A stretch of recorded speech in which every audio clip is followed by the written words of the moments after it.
নমস্কার বন্ধুরা, শিউলির সাথে গল্প চ্যানেলে তোমাদের সকলকে স্বাগত। আজকে আমরা যে গল্পটি শুনব সে গল্পটি লিখেছেন সমীরণ গুহ। গল্পটির নাম উতল হাওয়া। গল্পটা শুরু করার আগে তোমাদের বলি, যদি ভালো লাগে অবশ্যই একটা লাইক দিয়ে আমাকে উৎসাহিত করো, কমেন্টস করে জানিও, আর চ্যানেলটা যদি এখনও সাবস্ক্রাইব করা না হয়ে থাকে অবশ্যই সাবস্ক্রাইব করো। শুরু করছি সমীরণ গুহের লেখা ছোট গল্প উতল হাওয়া। বাসটা ছুটছিল ভালোই। হঠাৎ এক দঙ্গল ছেলে হই হই করে রাস্তার মাঝখানে দাঁড়িয়ে পড়ল। বাসটা থামলে ওরা মুহূর্তে সেটাকে চারপাশ থেকে ঘিরে ধরল। ড্রাইভার তার কেবিন থেকে মুখ বাড়াতেই ছেলেদের মিলিটারি ঘোষণা শোনা গেল, বাস আর যাবে না, সাইড করে দাঁড় করিয়ে দিন। ড্রাইভারের পেছনের সিটেই বসেছিল অলোকেন্দু। সে হলদিয়া থেকে আসছে, নামবে মেচেদা, সেখান থেকে ট্রেন ধরে হাওড়া, এবং হাওড়া থেকে বাস, মিনি, স্পেশাল বাস, যা হোক একটা কিছু ধরে রাসবিহারী অ্যাভিনিউ। ওখান থেকে বাড়ি 1.5 মিনিটের পথ। কিন্তু সেসব তো অনেক পরের ব্যাপার। ছেলের দল বাসটাকে আর যেতেই দিচ্ছে না। কিন্তু হয়েছেটা কি সেটা তো একবার বলবে। ইতিমধ্যে ওরা নেমে পড়ুন, নেমে পড়ুন বলে বাস থেকে সব যাত্রীদের নামিয়ে দিতে লাগলো। এবং আশ্চর্যের ব্যাপার, বাসের একটা লোকও প্রতিবাদ করলো না, এমনকি একটা প্রশ্ন পর্যন্ত নয়, যেন জিজ্ঞেস করার কোনো অধিকারই কারো নেই।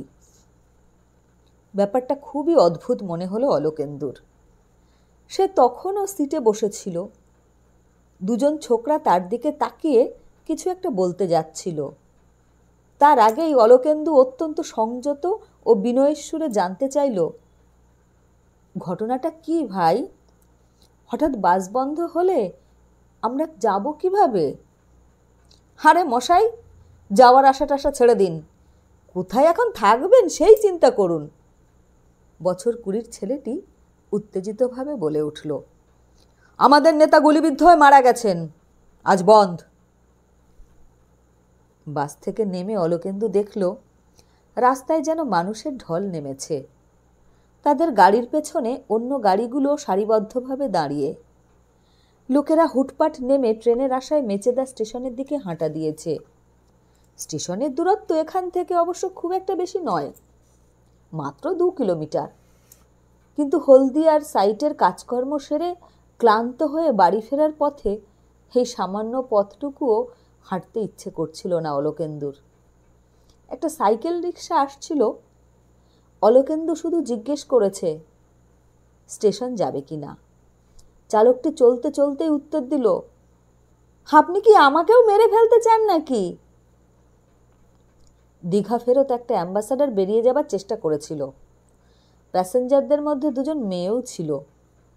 ছেলেরা ড্রাইভারকে দারুণ করকানি দিল, খুব যে স্ফূর্তি দেখছি, যান গাড়ি রেখে যেখানে খুশি ফুর্তি করুন গিয়ে, আজ কোনো চাকা ঘুরবে না, সব অচল।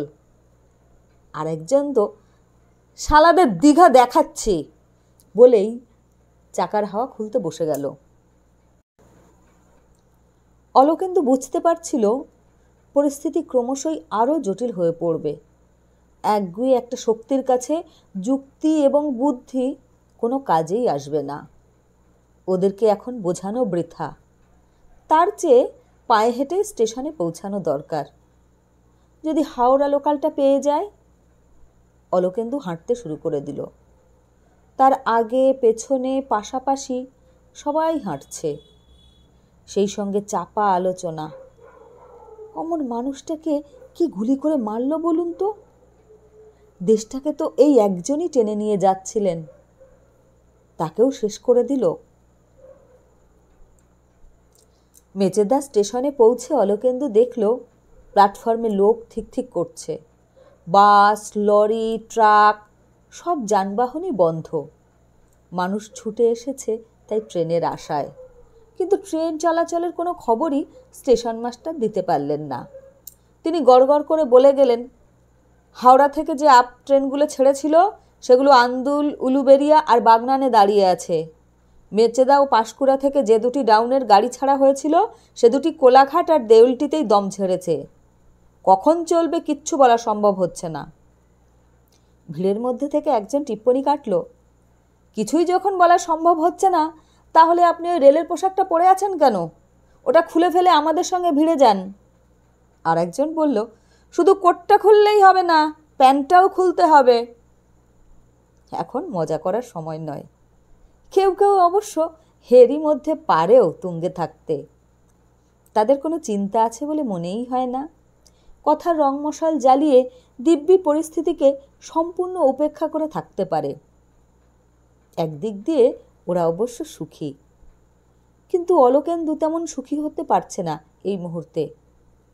সাইটের কাজে তাকে মাঝে মাঝেই হলদিয়া আসতে হয় এবং 2-4 দিন থাকতেও হয়, যেমন এবারে ছিল 4 দিন। আর 2 দিন থাকলে কাজটা আরও খানিকটা এগিয়ে নেওয়া যেত। কিন্তু ছুটির দিনটা এখানে একা পড়ে থাকতে মন চাইল না। বউ মেয়ের কাছে ফিরে যাবার জন্যই সে বেশি ব্যস্ত হয়ে উঠল। ঝিঙ্কাই বলেছে, বাবা, হলদিয়া থেকে তুমি একদিনও তাড়াতাড়ি ফেরো না। রাতে তোমার সঙ্গে খাওয়াই হয় না। ভোরবেলা ঘুম থেকে উঠে দেখি তুমি ঘুমাচ্ছ। আমি তোমার ঘুম দেখতে চাই না, তোমার সঙ্গে বসে খেতে চাই। হলদিয়া হাওড়া ট্রেনে ফিরলে বাড়ি পৌঁছতে পৌঁছতে অলোকেন্দুর রাত 10:30, 11:45 হয়ে যায়।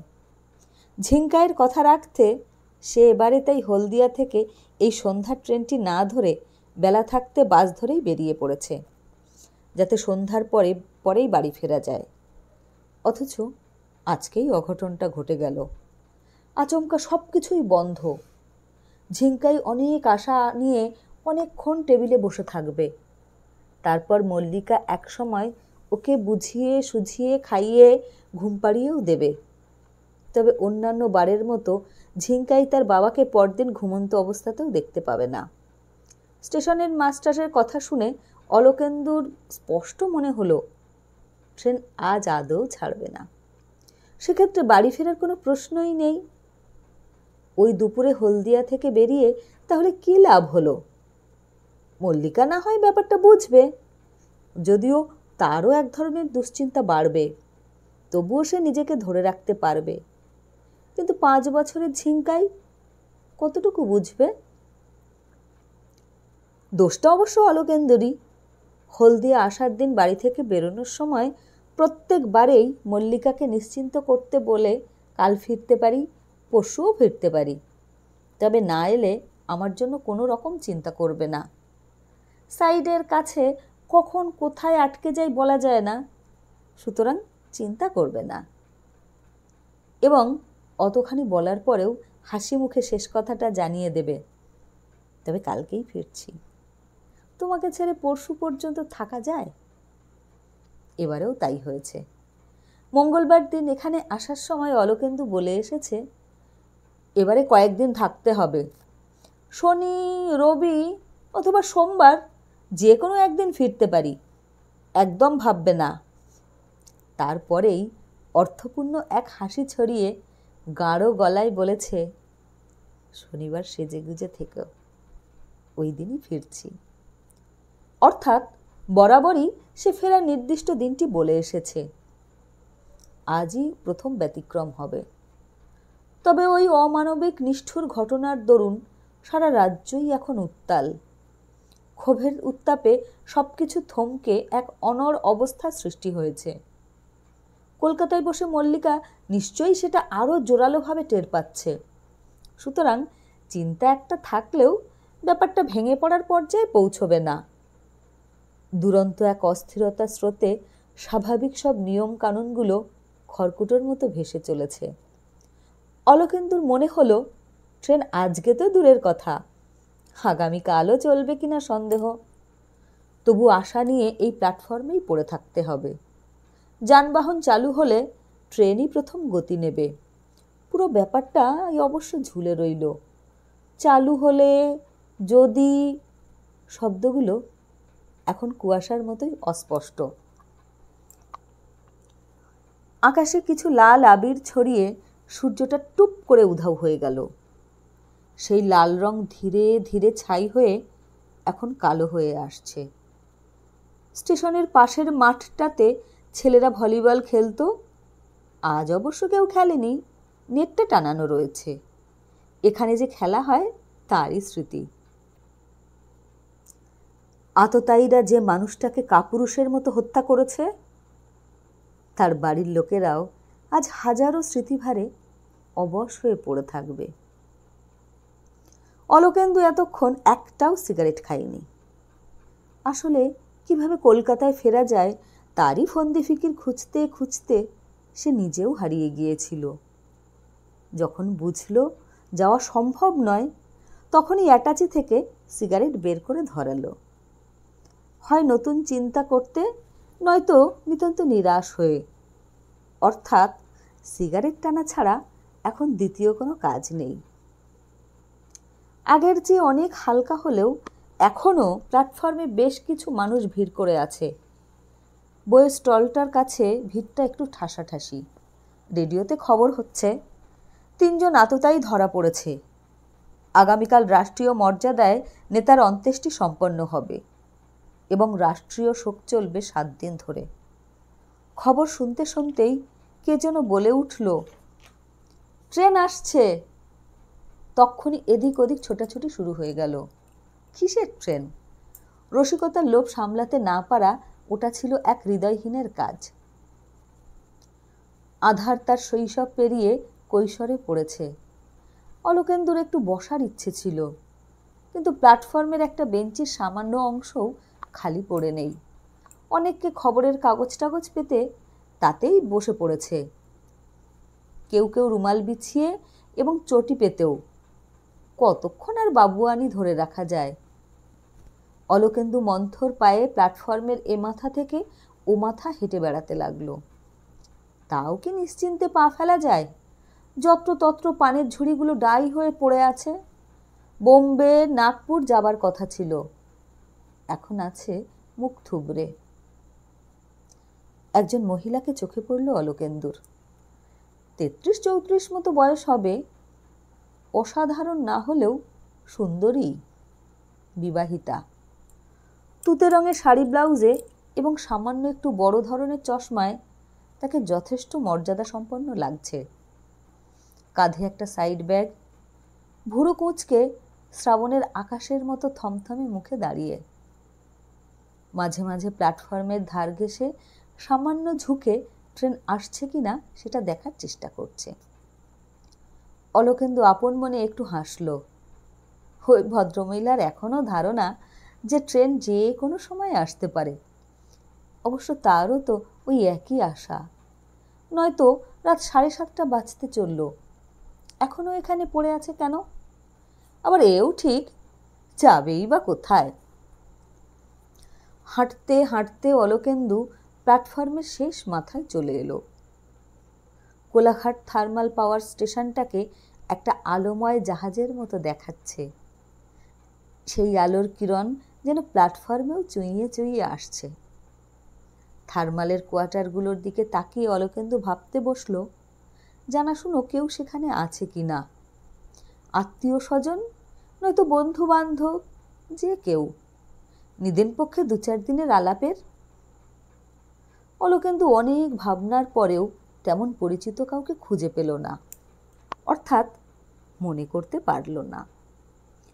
মেদিনীপুরের একটা ছেলে অবশ্য তাদের সাথে কলেজে পড়তো, তবে সে মেচেদায় থাকে না, তার বাড়ি কিয়াগেরিয়া। অলোকেন্দু মোটামুটি একটা ছক কষে নিল। সে ট্রেনের জন্য 10টা, 10:15 পর্যন্ত অপেক্ষা করবে। তারপর যদি না পায় তাহলে হোটেলে উঠে খাওয়া দাওয়া সেরে একটা ঘুম লাগিয়ে ভোর করে দেবে। তারপর সকালে পারিপার্শ্বিক অবস্থা দেখে ব্যবস্থা হয়ে যাবে। আর একটা সিগারেট ধরিয়ে অলোকেন্দু দেশলাইয়ের কাঠিটা ফেলতে গিয়ে দেখলে সেই ভদ্রমহিলা পায়ে পায়ে প্রায় তার কাছেই এসে দাঁড়িয়েছে। উদ্বিগ্ন দৃষ্টি নিয়ে তার দিকে একবার তাকিয়েই পরক্ষণেই চোখ সরিয়ে নিল। অলোকেন্দুর মনে হলো রাত গাঢ় হওয়ার সঙ্গে সঙ্গে ভদ্রমহিলার ভেতরের অস্থিরতা বেড়ে চললেও আসলে সে একজন বিশ্বাসী মানুষকেই খুঁজছে। প্ল্যাটফর্মে এখন ধান্দাবাজ মানুষের মুখ দেখা যাচ্ছে। আর একটু রাত বাড়লে এবং ট্রেন যদি আদৌ না চলে তাহলে ওদের দৌড়াতে নিরাপত্তার ব্যাপারটা কতখানি নিশ্চিত থাকবে সেই আশঙ্কাতেই ভদ্রমহিলার সমস্ত মুখখানাই এখন বাসি ফুলের মতো শুকনো। ইতিমধ্যে দুটি 22-23 বছরের চোয়ারে চেহারার যুবক ভদ্রমহিলার আশেপাশে ঘুরঘুর করছে। মহিলাটি অলোকেন্দুর আরও কাছে গিয়ে দাঁড়ালো। একরাশ হতাশা নিয়ে নিচু গলায় জিজ্ঞেস করল, ট্রেন কি আর চলবেই না? অলোকেন্দু বুঝতে পারল চোয়ারে যুবক দুটিকে সরাতে নিজেদের মধ্যে একটু কথা বলা দরকার। মহিলা একা এটা ওদের বুঝতে দেওয়া ঠিক নয়। সে তাই তাড়াতাড়ি বলে উঠল, আর কিছুক্ষণ অপেক্ষা করে দেখি, না এলেও চিন্তার কিছু নেই, প্ল্যাটফর্মে নিশ্চয়ই পড়ে থাকবো না। অলোকেন্দু চাপা কণ্ঠে আরও বলল, অনুগ্রহ করে ভয়ে এমন সিটিয়ে থাকবেন না, ওরা তাতে আরও সাহসী এবং বেপরোয়া হয়ে উঠতে পারে। একটু স্বাভাবিক হন, আমি আছি। আজ অন্তত আপনার কোনো বিপদ হবে না। ভদ্রমহিলা অলোকেন্দুর চোখের দিকে তাকিয়ে বড় করে একটা নিঃশ্বাস ছাড়ল। তারপর খুব আস্তে বলল, আমার নাম অরুন্ধতী ঘোষ, হাওড়ার কদমতলায় থাকি, চাকরি করি একটা সরকারি সংস্থায়। সেই কারণে রোজই তমলুকে আসতে হয়। অথচ আজকে হঠাৎ যে কী সব হয়ে গেল। এমনিতে তো প্রায় প্রতিদিনই ট্রেন লেট, নয়তো এটা ওটা বিক্ষোভে গাড়ি দাঁড়িয়ে যায়, কিন্তু শেষ পর্যন্ত আবার তা চলেও। বহুদিনই অনেক দেরিতে বাড়ি পৌঁছেছি, কিন্তু আজ যে মাঝপথেই পড়ে থাকতে হবে। আমার মেয়েটার বয়স বছর 4 হতে চলল, কিন্তু আমার কোল ছাড়া কিছুতেই ঘুমোবে না। আজকে ওর একটু জ্বরও দেখে এসেছি। জ্বর এলে খুবই খিটখিটে হয়ে যায়। ওর বাবা যে কি করে আজ সামলাবে কিছুই বুঝতে পারছি না। আমার আজকে বেরোনোই ঠিক হয়নি। ম্লান সুরে অলোকেন্দু বলল, কি করে বুঝবেন আজ এত বড় একটা মর্মান্তিক ঘটনা ঘটবে? তাহলে তো আমিও হলদিয়া থেকে কলকাতায় ফিরতামই না। একটু সময় চুপ করে থেকে অলোকেন্দু আবার বলল, জানেন, আমার মেয়েটার সঙ্গে একসঙ্গে খাবো বলে আজ অনেক আগেই বেরিয়ে পড়েছিলাম। সে আমাকে এবার থেকে একটা মিথ্যেবাদীই ভাববে, আর কম করেও 4 দিন কথা বলবে না। আপনার মেয়ে কত বড়? মাছ পেরিয়েছে। এই বয়সীদের অভিমানটা আরও সাংঘাতিক। অরুন্ধতী অত্যন্ত সহজ গলায় নামল। আমার ঝিঙ্কাইকে কেন শাড়ি পরিয়ে দিইনি এই অপরাধে সে আমার সঙ্গে আরও 2 দিন কথা বলেনি, এমনকি রাতের বেলায় ঘুম দিতেও না। মৃদু হেসে অলোকেন্দু বলল, আমাদের মধ্যে একটা আশ্চর্য মিল বেরিয়ে গেছে। আমাদের দুজনের মেয়ের নামই ঝিঙ্কাই। রাত যখন 10টা, ট্রেনের আশা তখন পুরোপুরি ছেড়ে দিয়েছে অলোকেন্দু। তাছাড়া গাড়ি সম্পর্কিত জিজ্ঞাসা করবেই বা কাকে? স্টেশন মাস্টার, সহকারী স্টেশন মাস্টারের অফিস ঘর, টিকিট কাউন্টার সব বন্ধ হয়ে গেছে। অথচ তখনও প্ল্যাটফর্মে বেশ কিছু মানুষ আলোচনা করে চলেছে। একটা গাড়ি না দিয়ে নাকি পারেই না। ওদের কথাবার্তা এবং হাবভাব দেখে মনে হয় খুব বেশি দূরের যাত্রী তারা নয়। দেউলটি, ঘোড়াঘাটা, বাগনান পর্যন্ত যেতে পারে। অর্থাৎ ট্রেন চললে উঠলাম, নয়তো এই প্ল্যাটফর্মেই ঘুমালাম গোছের। অরুন্ধতী নিথর দৃষ্টিতে অলোকেন্দুর মুখের দিকে তাকালো। তার সেই দৃষ্টিতে বোধশূন্য এক শূন্যতা। ওর মাথা এখন কোনো কাজই করছে না। বাড়ি ফিরতে পারছে না, এটা অনুভব করার পর থেকে সে হঠাৎ কেমন যেন ফ্যাকাশে আর অসহায় হয়ে পড়ল। অলোকেন্দু নামের এই লোকটাকেই এখন তাকে বিশ্বাস করতে হবে। মানুষটা তার মান সম্মান রাখলে রাখবে, ধুলোয় মিটিয়ে দিলেও কিচ্ছু করার নেই। অরুন্ধতির গলা দিয়ে আওয়াজ প্রায় বেরোলই না। সে ফিসফিস করে বলল, কি হবে এবার? চলুন একটা হোটেল টোটেল দেখা যাক। হোটেলে উঠতে হবে? আপনি কি সারা রাত এই প্ল্যাটফর্মে পড়ে থাকতে চান? অলোকেন্দু সত্যি কথাটাই বলে ফেলল। চোয়ারে ছেলে দুটো সংখ্যায় ভারী হয়ে এসে দলবদ্ধভাবে যদি কিছু করে, আমি একা আপনাকে কতটুকু বাঁচাতে পারবো? ইঙ্গিতটা অত্যন্ত পরিষ্কার, ঘুরিয়ে ফিরিয়ে বলার কোনো ধোঁয়াশাই নেই। অরুন্ধতী চোখ নামিয়ে নিল। অলোকেন্দু মৃদু হেসে বলল, আপনি আমাকে বিশ্বাস করতে পারছেন তো? না করে উপায় কি?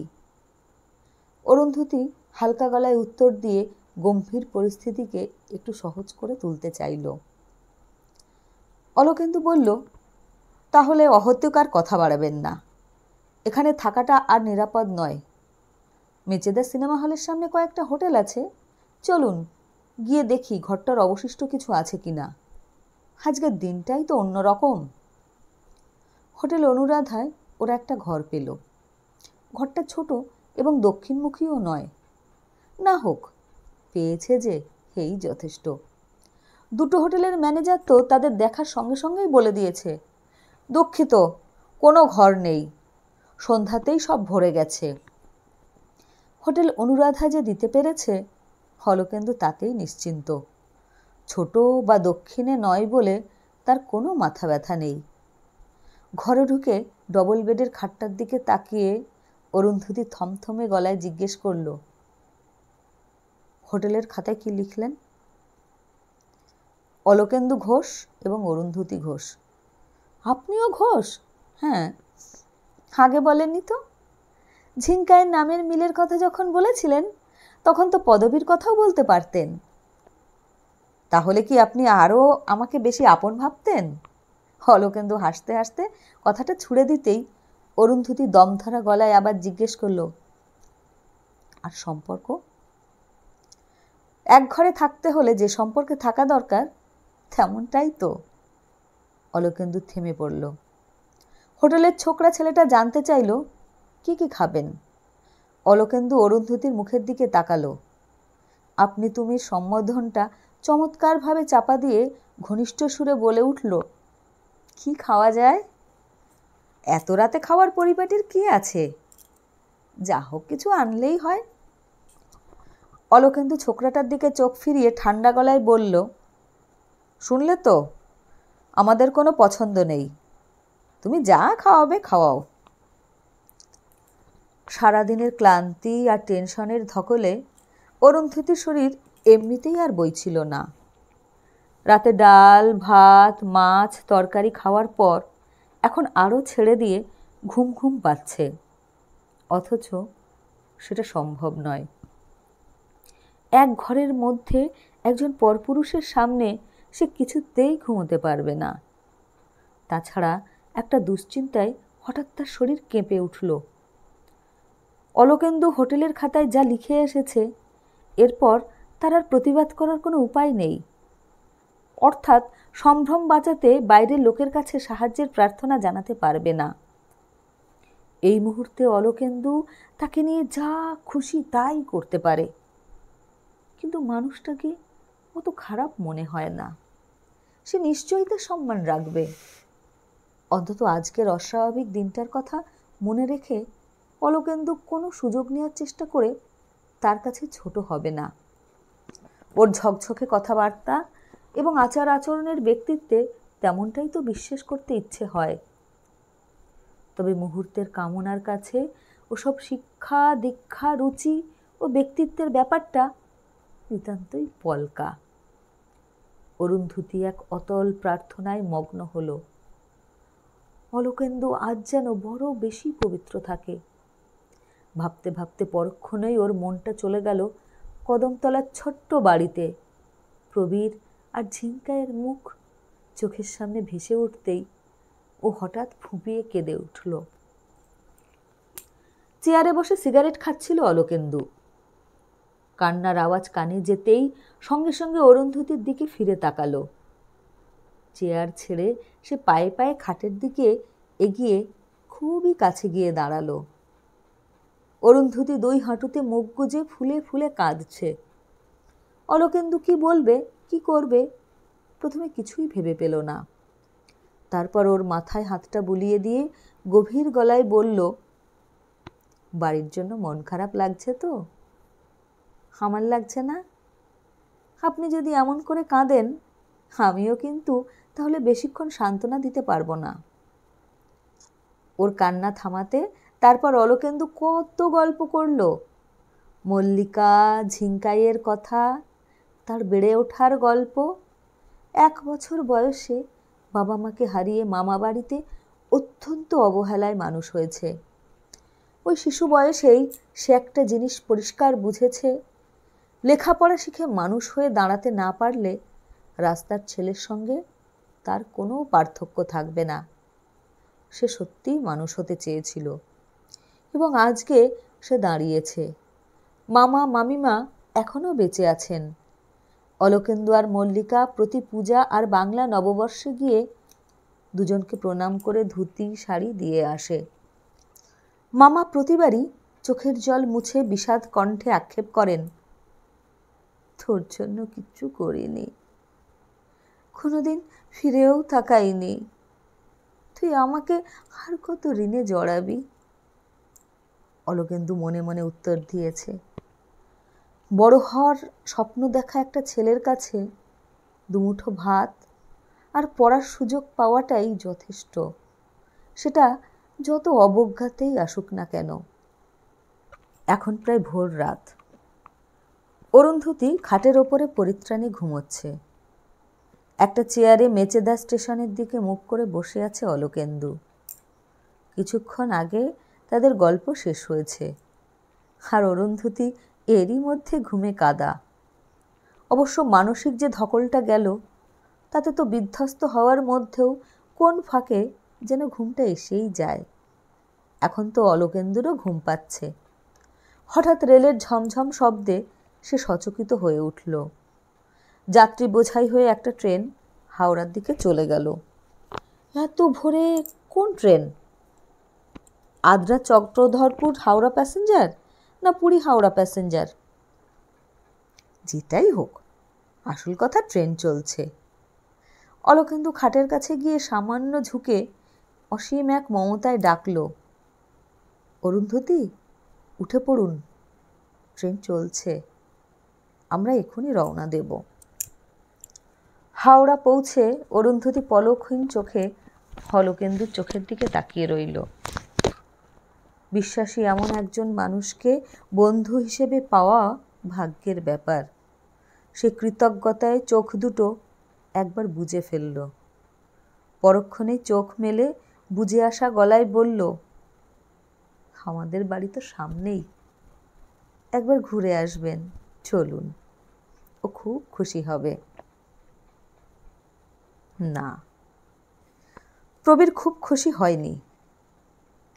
সারাটা রাত অরুন্ধতী এই লোকটার সঙ্গে থেকেছে। তার বুকের মধ্যে কোথায় যেন একটা খচখচ ভাব থেকেই যাচ্ছে। অলোকেন্দুকে সে দারুণ ঈর্ষা করতে লাগলো। ওর সঙ্গে খুব ভালো করে একটা কথাও বলল না।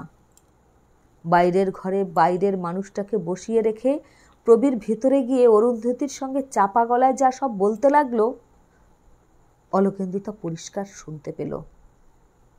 অরুন্ধতীর আন্তরিক আহ্বানেও তার এখানে না আসাই উচিত ছিল। অলোকেন্দু কাউকে কিচ্ছু না বলে নিঃশব্দে ঘর ছেড়ে বেরিয়ে এলো। ড্রয়িং রুমে ফিরে এসে অরুন্ধতী অলোকেন্দু শূন্য আসনের দিকে তাকিয়ে নির্জীব হয়ে গেল। প্রবীরের সঙ্গে 6 বছর থেকেও সে তাকে বিশ্বাস করতে পারছে না, অথচ একদিনের আলাপে মানুষটা তাকে হাতের মধ্যে পেয়েও সম্মানের সিংহাসনে এক অন্তহীন মর্যাদায় প্রতিষ্ঠিত করে বিশ্বাসকেই ভালোবাসতে শেখালো। এরপর অরুন্ধতী সারা জীবন প্রবীরের সঙ্গেই থাকবে, কিন্তু আগের মতো আর ভালোবাসতে পারবে না। নমস্কার।